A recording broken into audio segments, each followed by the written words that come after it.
అరే ఏంట్రా ఇది? తర్వాత మీరు క్లీనింగ్ డిపార్ట్మెంట్కి వచ్చారు, రైట్? క్లీనింగ్ డిపార్ట్మెంట్లో లీస్ట్ పని చేసింది మీరే. ఏంటయ్యా ఇది? తినటం తప్ప వేరే పనేమి చేయవా నువ్వు? ఏంది వదినా, ఓ చేత్తో బిస్కెట్ తింటున్నా, దవడతో నవ్వులుతున్నా, గొంతుతో మింగుతున్నా, ఇంకేం చేయాలబ్బా? ఈ రోజు కానీ నిన్న కూడా మీలో ఉన్న లేజినెస్ నేను చూశాను. చాలా సేపు మీరు పడుకునే ఉన్నారు. నువ్వు వాదమరిచి ఎంతో సేపు నిద్రపోయా. మహారాజా ఏమైనది? నిద్రపోయారట, మంటలిస్తున్నారు. ఎందుకంటే అందరూ మన ఆట మనం బయటికి తీయాలి. It's an amazing platform. ఇప్పుడు నేను అలా నీలో పొగరు కనపడదు, జనాలకి కనపడాలనే చేసిన.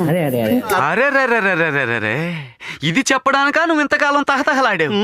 నేనే నిన్ను చెప్పకుండా ఆపేసానే, ఎంత తప్పు చేశాను. బట్ నేను అది హార్ట్ఫుల్ చెప్పలేదు, టెంపర్ లో వచ్చింది. Really sorry. అయ్యో ప్లీజ్ వదిలేసాయి. సారీ సార్, ఏదో కంగారులో అనేసాను. అనేసారుగా, సారీ చెప్పేశారుగా అనేయటం సారీ చెప్పడం. నేను మణికంఠకు నామినేట్ చేస్తున్నా. ఎందుకు? ఎందుకంటే ఎమోషనల్లీ చాలా వీక్ అనిపించింది నాకు. నా ఒక్కనికే అట్లా అనిపిస్తుందా అనుకున్నా, నీకు కూడా అట్లనే అనిపిస్తుందా? నేను మళ్ళీ నేషనల్ టెలివిజన్ మీద కూడా చెప్తా, ఎస్ నేను ఎమోషనల్లీ చాలా వీక్. మాకు తెలుసులేరా.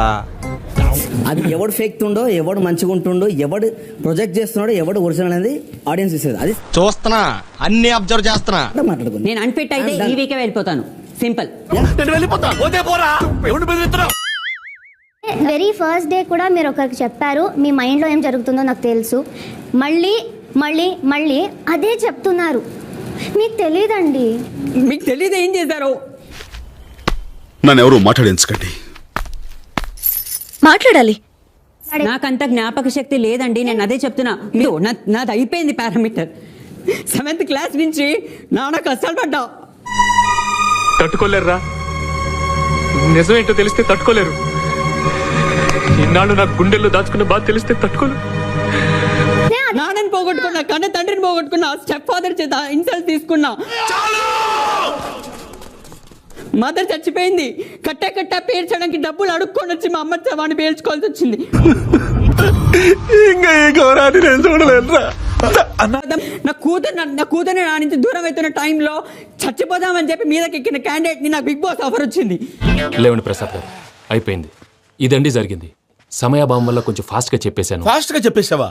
ఈ టైంలో మహాభారతం చెప్పేసి. సర్లేండి, గతం అందరికి అర్థమైంది కదా. చూసొచ్చారా నా లైఫ్ ని అంటున్నాను కదా, చూసొచ్చారా? మరి హలో, ఇంత ఎమోషనల్ డ్యామేజ్ వద్దు. ఎందుకంటే నాకు ఒక అబద్ధం చెప్పాననుకో, నాకు నైట్ నిద్ర పట్టదు. నా పర్సనాలిటీ అది. పైగా ఇతను ఎంత మాయకుడు, నోట్లో వేలు పెట్టినా కొరకలేడు. ఏం చేయమంటారు సార్? చూడు, నాకు నిజంగా నిద్ర పట్టదు ప్రేరణ. ఐఎమ్ సారీ మీ అందరినీ నేను ఏమైనా హార్ట్ఫుల్ గా ఏమైనా అనుంటే.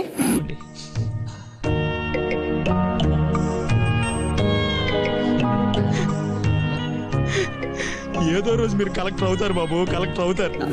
బట్టలు ప్యాక్ చేసుకున్నప్పుడు వారమైనా ఉండొస్తావా అన్న పాట కూడా నేను తీసుకొని వచ్చాను. ఇక్కడ కూర్చొని నడుస్తున్నారే సార్. ఈ 3 days నేను నీతో ఎందుకు ట్రావెల్ అయ్యానంటే, బికాస్ నువ్వు ఎలా వర్డ్స్ రిలీజ్ చేస్తున్నావు అనేది నేను చూస్తున్నా. అంటే నన్ను అనుమానిస్తున్నారా? అనుమానం కాదు, ఇది నిజము అంటున్నాను.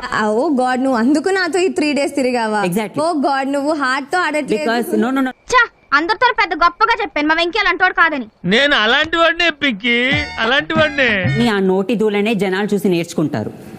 అది మనం ఎంటర్టైన్మెంట్ ఇవ్వడానికి వచ్చాను నేను ఈ ఇండస్ట్రీకి, నేను ఎడ్యుకేషన్ ఇవ్వడానికి రాలేదు.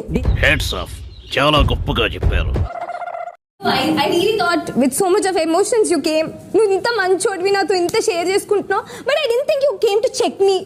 ఇదేలా మీ సంస్కారం, ఇదేలా మీ నాగరికత, ఇదేలా మీ సాంప్రదాయం. బేబక్క దేనికంటే ఒకటి టాస్క్ లో మీరు చాలా వీక్ ఉన్నారు అనిపిస్తుంది నాకు. మీరు ఫిట్ లేదు, ఇంకొకటి సీరియస్నెస్ లేదు. ఆ మాట నువ్వు చెప్పకూడదు. ఎందుకు చెప్తున్నా? ఆ మాట నువ్వు చెప్పకూడదు. నేనుగానే వచ్చాను, నేనుగానే ఆడతాను. నా క్యారెక్టర్ ఇదే. ఇవాళ నేను బిగ్ బాస్ అనే షోలోకి వచ్చా. కాదు, నేను ఇలానే ఉంటాను, నేను నాలానే ఉంటాను. మరి అదే చెప్తుంటా, ఇలా ఉందంటే కుదరదురా. నేను ఒక చెప్పిన పొద్దున ఇక్కడి నుంచి గుమ్మం దాటిన తర్వాత నలుగురు నన్ను నెగిటివ్ పర్సన్ ఒక ట్యాగ్ నువ్వు అనవసరంగా ఎక్కువ రియాక్ట్ అవుతున్నావు. ఏం పర్లేదు, ఏమవుతుంది. ఇప్పుడు యుద్ధానికి వెళ్ళారు, మీరు బాణాలు ఇస్తున్నారు, అవతల వాడు బాణాలు ఇస్తున్నాడు. నువ్వు వేయడానికి లేదు, నా ఫ్లాష్ బ్యాక్ ఇది అంటావు నువ్వు. I'm done and I'm transparent. ఇంతకంటే నేను ట్రాన్స్పరెంట్ గా ఉండాలండి బిగ్ బాస్.